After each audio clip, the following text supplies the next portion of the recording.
Hello friends, आपका मेरे YouTube channel पे स्वागत है। तो फ्रेंड्स, आज की वीडियो में हम मैथ एनसीईआरटी का एक्सरसाइज 4.3 क्वेश्चन नंबर 4 बताने जा रहा हूँ।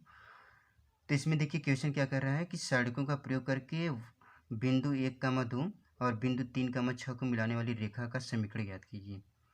क्वेश्चन ये बुक में दिया है, आप क्वेश्चन नंबर 4 आप बुक से भी देख सकते हैं। तो क्या है कि अगर यही सड़कों का प्रयोग करके न कहता, तब उस टाइम ये देखिए, ये दोनों बिंदु से दो बिंदुओं से होकर जाने वाली रेखा का समीकरण जो होता है y माइनस y1 होता है बराबर y2 माइनस y1 अपान x2 माइनस x1 ब्रैकेट में x माइनस x1। ये होता है नॉर्मल जब केवल दो बिंदु दिया हो और उसमें न बोलें कि सड़कों का प्रयोग करके, ये न बोलें, तब आप यही फार्मूला लगाएंगे। आपका इसमें ये x1 होता है, ये y1 होता है, ये x2 होता है, ये y2 होता है, आप यहाँ रख देंगे तो रेखा का समीकरण बन जाते हैं। लेकिन हमसे बोल क्या रहा है, ये बोल रहा है कि साड़ी का प्रयोग करके करिए। तो उस टाइम आप क्या करेंगे, ये देखिए एक बिंदु ये दिया गया आपको 1,2 और यही रेखा एक बिंदु यहाँ दिया गया है 3,6। ये दो बिंदु दिए गए हैं, कह रहा है इसी रेखा का समीकरण याद करना है। तो याद रखिएगा, कोई भी रेखा हो, इस रेखा को आप आगे भी ले जाइए, इस पर जितने भी बिंदु मिलेंगे, आप मान लीजिए यहाँ कोई बिंदु आ गया तो उस बिंदु का इस बिंदु से मिलाने वाली रेखा का समीकरण निकालेंगे।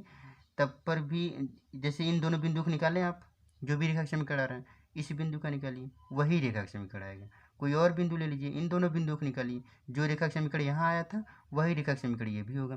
तो इस रेखा पे जितने भी बिंदु आएंगे सभी किन्हीं दो बिंदुओं को मिलाने वाली रेखा के समीकरण क्या आपस में क्या होंगे, समान ही होंगे। तो हम क्या करते हैं, इसी पे एक बिंदु हम और मान लेते हैं x, y। तो कोई फर्क तो पड़ने वाला है नहीं। आप इन दोनों से मिलाने वाली रेखा के समीकरण याद करिए, चाहे इन दोनों से मिलाने वाली, दोनों का देखेंगे आप रेखा के समीकरण समान ही आता है। तो कोई भी रेखा है, उस रेखा पे जितने भी बिंदु आएंगे उनमें दो बिंदुओं को मिलाने वाली रेखा के समीकरण हमेशा समान आता है। तो अब आप क्या करेंगे, देख रहे हैं तीनों बिंदु एक ही रेखा पे हैं। ये बिंदु आप अगर और कहीं मानेंगे तब रेखा के समीकरण समान नहीं आएगा, इसीलिए आप इसको इसी रेखा को मानना पड़ेगा। और तीनों एक ही रेखा पे, तो इसको आप बोलेंगे संरेख बोलते हैं। आप संरेख का नाम सुनेंगे। संरेख बिंदु किससे कहते हैं, तो क्या जब तीनों बिंदु या जितने भी बिंदु हो एक ही रेखा पर, तो उनको हम कहते हैं संरेख बिंदु कहते हैं। अब इन तीनों बिंदुओं से बताइए त्रिभुज बन सकता है क्या?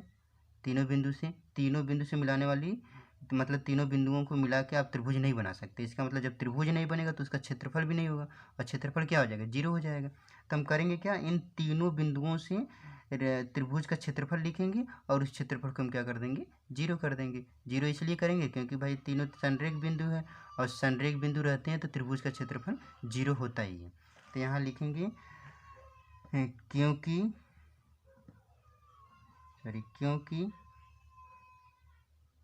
यहाँ नाम दे दीजिए A B C, A B C संरेख हैं,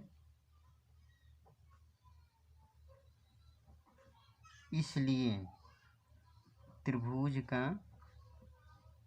क्षेत्रफल बराबर जीरो होगा। अब त्रिभुज का क्षेत्रफल का फार्मूला अभी आप पढ़ेंगे, हमें साड़ी का प्रयोग करके बोला है इसलिए हम इस टाइप से चीज़ें कर रहे हैं। आपको अलग से एक बिंदु x, y मानना पड़ेगा, उसी रेखा पर मानना पड़ेगा। और तीनों बिंदु से आप क्या एक समय मतलब मान सकते हैं कि तीनों बिंदु ये एक त्रिभुज का है, लेकिन तीनों संरेख है तो त्रिभुज का क्षेत्रफल उस टाइम क्या हो जाएगा, जीरो हो जाएगा। और फार्मूला आप जानते हैं त्रिभुज का क्षेत्रफल का क्या होता है, 1/2 x1 x2 x3 होता है, यहाँ पे y1 y2 y3 होता है, ये आपका 1 1 1 होता है, बराबर जीरो हो गया। अब आप क्या करेंगे, मान रखिए तो 1/2 है, इसमें देखिए तीनों बिंदु में ये आपका x1 x2 x3 y1 y2 y3, यहीं से हम डायरेक्ट मान रख रहे हैं। आप अपना देख लीजिएगा वीडियो पॉज करके। तो हम क्या कर रहे हैं, यहाँ पे 1 हो गया, 3 हो गया, x हो गया, ये आपका 2 हो गया, 6 हो गया, y हो गया, और यहाँ पे 1 1 1 हो गया, बराबर जीरो हो गया। अब इसी को हम सॉल्व करेंगे, आपका साड़ी आ गया, साड़ी के सॉल्व करेंगे, जो x y के पदों में जो भी समीकरण आएगा वही आपका रेखा समीकरण बन जाएगा। तो अब क्या करेंगे, 1/2 यहाँ गुणा के इधर आके भाग करेगा तो वो भी क्या बन जाएगा, जीरो बन जाएगा। और ध्यान दीजिएगा ये तीनों एक एक है, तो हम करेंगे क्या कि 2 को जीरो बना देते हैं, और 2 को जीरो बनाने के लिए हम क्या करेंगे, इस R1 को R2 में भी घटा देंगे और R3 में भी घटा देंगे। तो यहाँ ध्यान दीजिएगा, थोड़ा हम लिख लेते हैं पहले इसको, यहाँ लिख लेते हैं R2 निकालने के लिए R2 में R1 घटा देंगे, और R3 निकालने के लिए R3 में ही R1 घटाएंगे, मतलब R2 R3 में R1 ही जाके घटा देंगे, तो ये दोनों क्या हो जाएंगे, जीरो हो जाएंगे। तो आपको विस्तार करने में थोड़ा आसान हो जाएगा। और 1/2 को उधर करके दिए जीरो हो गया है, तो आपका ये देखिए क्या होगा, ऊपर वाले को कुछ नहीं करना है तो ये ऐसे ही रह गया बिल्कुल।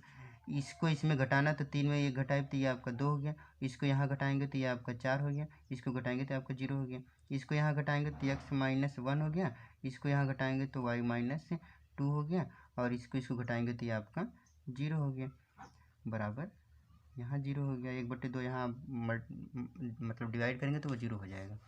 अब देखिए आपसे बोला गया जब भी विस्तार करते हैं सारणी का तो देखते हैं किस स्तंभ या किस पंक्ति में सबसे ज़्यादा जीरो है, उसी के सापेक्ष विस्तार कर देते हैं। तो आपका R3 में देखिए सबसे ज़्यादा जीरो है, तो यहाँ पे लिखेंगे C3 में, तो आप लिखेंगे C3 के सापेक्ष विस्तार करने पर, सापेक्ष विस्तार करने पर।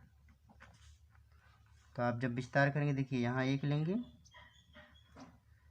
तो इसको ढकेंगे, बचेगा केवल ये, तो ये आप सारणी के रूप में लिख लीजिए 2 कामा नहीं है, ये 4 है, x-1 है, y-2 है, बराबर 0 है। अब इसका यहाँ मल्टीप्लाई, इसका यहाँ मल्टीप्लाई, बीच में माइनस कर देंगे, तो आपका बन जाएगा, तो यही था। अब इसका यहाँ मल्टीप्लाई करेंगे तो 2y-2 हो गया, इसका यहाँ करेंगे तो बीच में यहाँ माइनस लग जाता है, ये 4x-1 हो गया। प्रोसेस बिल्कुल सिंपल है, बिल्कुल सही है। कहीं कैलकुलेशन बीच में थोड़ा बहुत कैलकुलेशन गड़बड़ हो तो आप उसको समझ लीजिएगा, फिर से कैलकुलेशन आप देख लीजिएगा, और तो प्रोसेस बिल्कुल सही है, कॉन्सेप्ट बिल्कुल सही है। तो आप देखिए यहाँ भी 2 है, यहाँ भी 2 है, 2 को हम कॉमन कर लेते हैं तो ये बचेगा y-2, और यहाँ पे केवल 2 बचेगा, तो 2 का अंदर मल्टीप्लाई करेंगे तो -2x हो गया, और माइनस माइनस ये प्लस हो जाएगा, 2 में 1 का 2 हो गया, बराबर 0 हो गया। अब इस 2 से आप यहाँ मल्टीप्लाई इधर डिवाइड करेंगे तो ऊपर 0 बन जाएगा, तो ये आपका y-2x, ये दोनों देखिए कैंसिल हो गया, बराबर इधर क्या आ गया, 0 आ गया।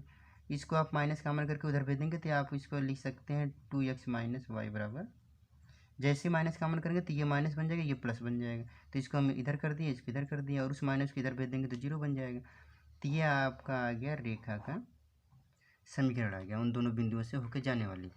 तो इसी तरह से बुक में और भी क्वेश्चन दिए हैं, बिल्कुल आप इसी तरह से लगाएंगे, एक नया बिंदु आप मान के फिर त्रिभुज के क्षेत्रफल को 0 कर देंगे, क्योंकि तीनों बिंदु संरेख है, त्रिभुज का क्षेत्रफल 0 आएगा, फिर आप ऐसे कैलकुलेट कर लीजिए।